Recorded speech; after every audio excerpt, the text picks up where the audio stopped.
Bonjour les âmes libres, je suis Vanessa, mentor, guérisseuse intuitive, multidimensionnelle et facilitatrice d'éveil pour transformer ta vie en profondeur.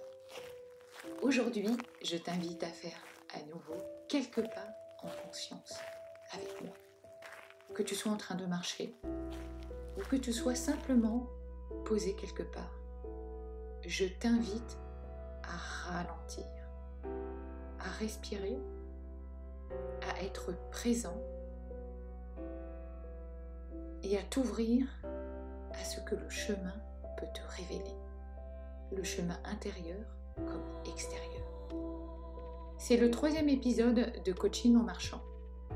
Et celui-ci, je le dédie à toutes celles et ceux qui traversent une tempête, un moment où tout semble s'effondrer. Le travail, l'amour, la perte de sens.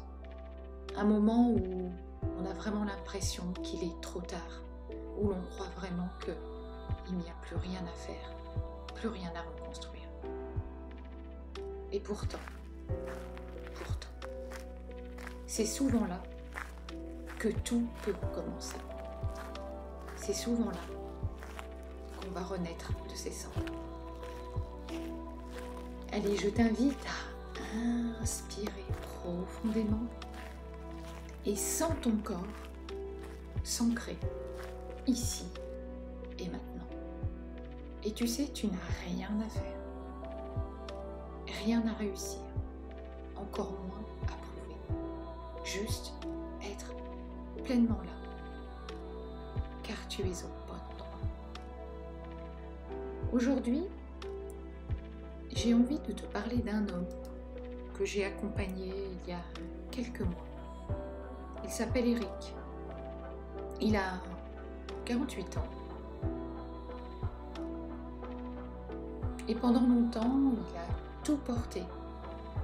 Le travail, la maison, le rôle du bon père, du bon mari, du bon fils aussi. Et il ne faut pas croire qu'il n'y a que les femmes qui sont vulnérables. Les hommes aussi le sont. Et puis un jour, en l'espace de quelques mois, tout s'est effondré pour lui.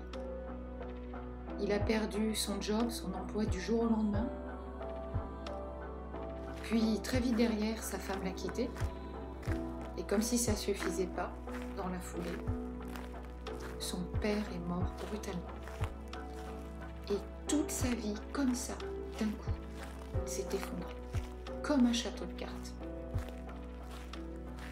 Un matin, je me souviens d'un échange qu'on a eu. Il m'a dit, sur un ton sec, presque amer, il était rempli d'amertume, juste ces 2 phrases qui m'ont vraiment bouleversée. Je n'ai plus de rôle aujourd'hui, je n'ai plus aucun repère, je suis juste vide.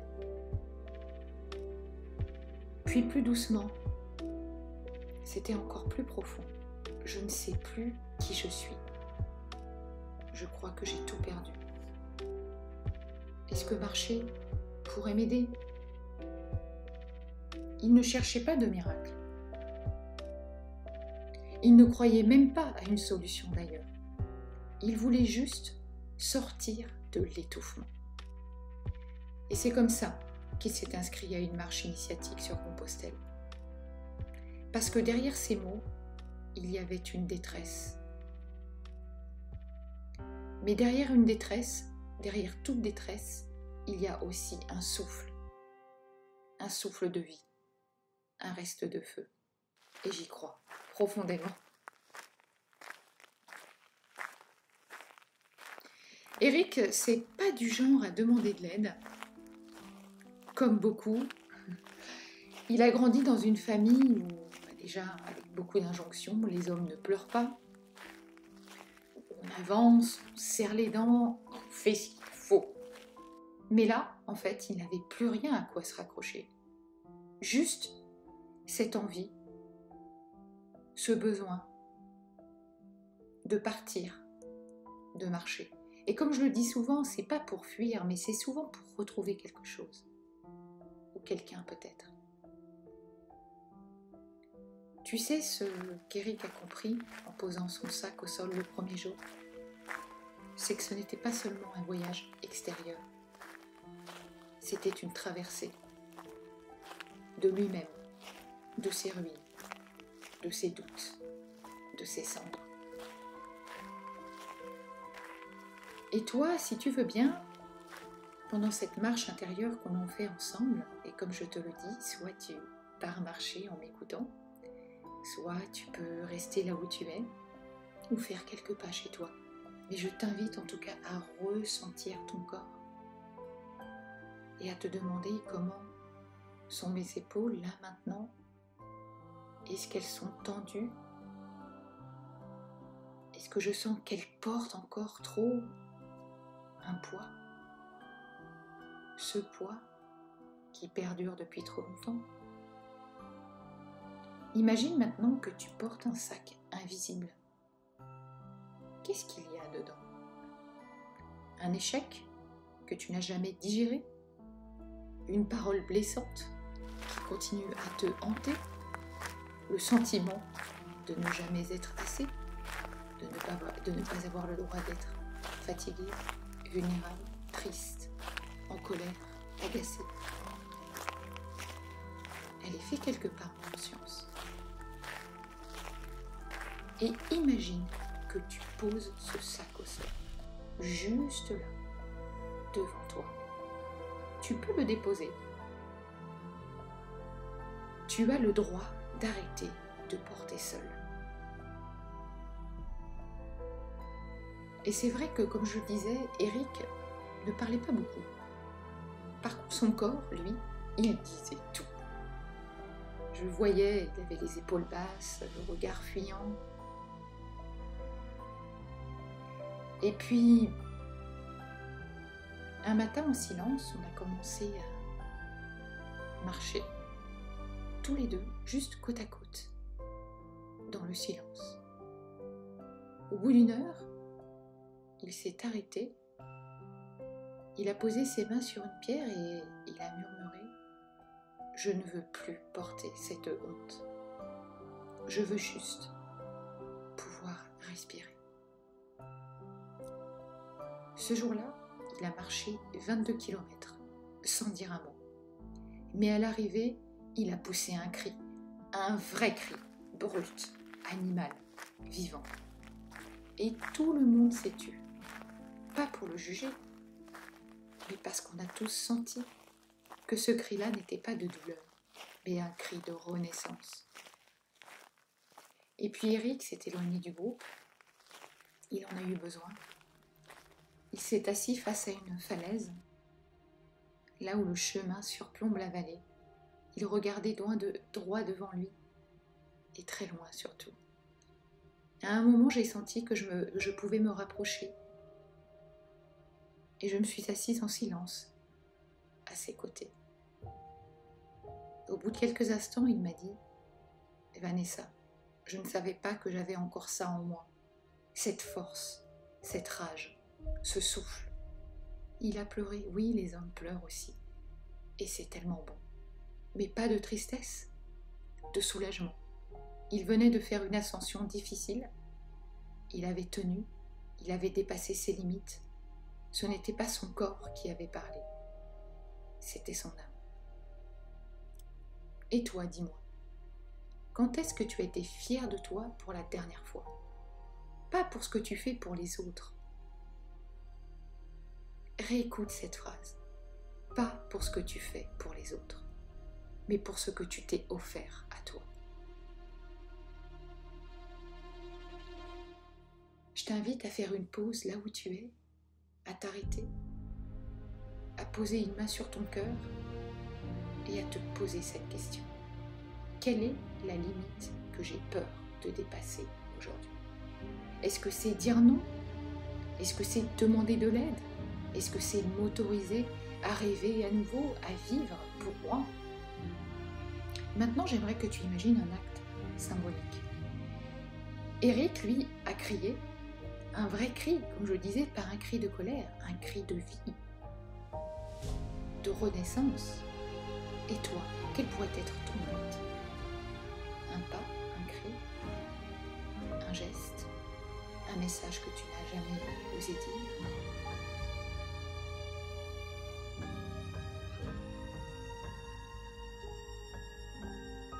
J'aimerais que tu fermes les yeux quelques instants. Respire.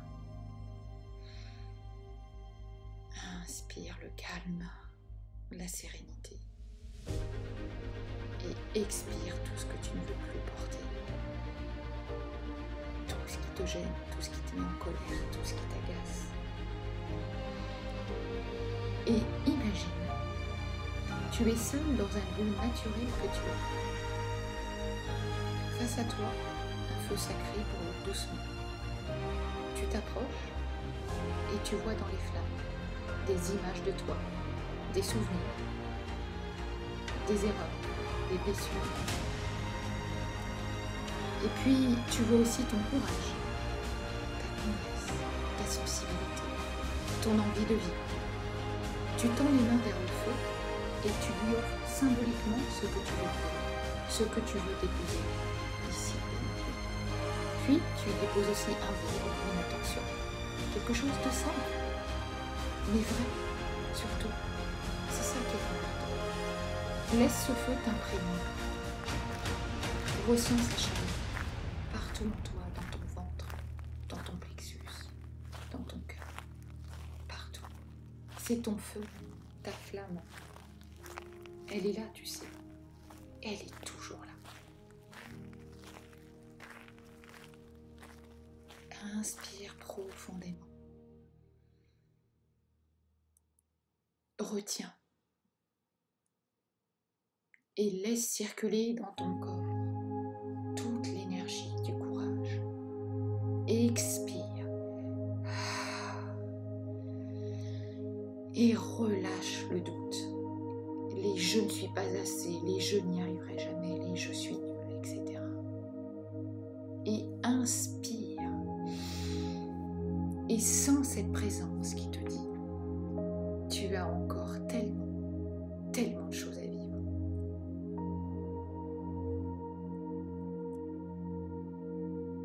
À la fin de cette marche avec moi, je t'invite à poser 3 mots sur ton expérience. Tu peux les écrire ou simplement les murmurer. Un mot pour ce que tu quittes. Un mot pour ce que tu appelles. Un mot pour ce que tu choisis d'incarner. Et si tu veux aller encore plus loin, pose une action dans les 24 heures. Un pas, un message, un choix. Tu verras, le simple fait d'agir, ça change tout. Alors je t'invite à réécouter la fin de cette marche pour vraiment prendre le temps de te poser sur ton expérience et d'écrire. Et tu sais, ce que je voulais finir de partager avec toi, c'est que Eric, il est vraiment reparti transformé. Il n'a pas résolu toute sa vie, non, hein. Mais il a rallumé son feu. Il a rallumé son feu intérieur. Il s'est tenu debout face à lui-même et il a marché même quand tout partait en live, même quand tout s'écroulait. Et toi?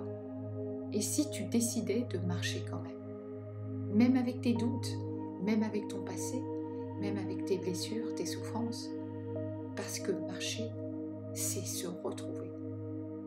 Et moi, je suis là pour t'accompagner. Allez, pour finir, je t'invite à choisir aujourd'hui un acte fondateur, un acte simple, mais symbolique.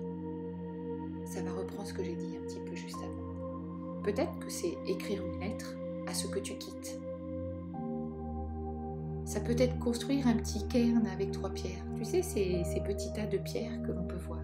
Ça peut être marcher seul 1 heure dans la nature. Ça peut être crier dans un lieu sûr.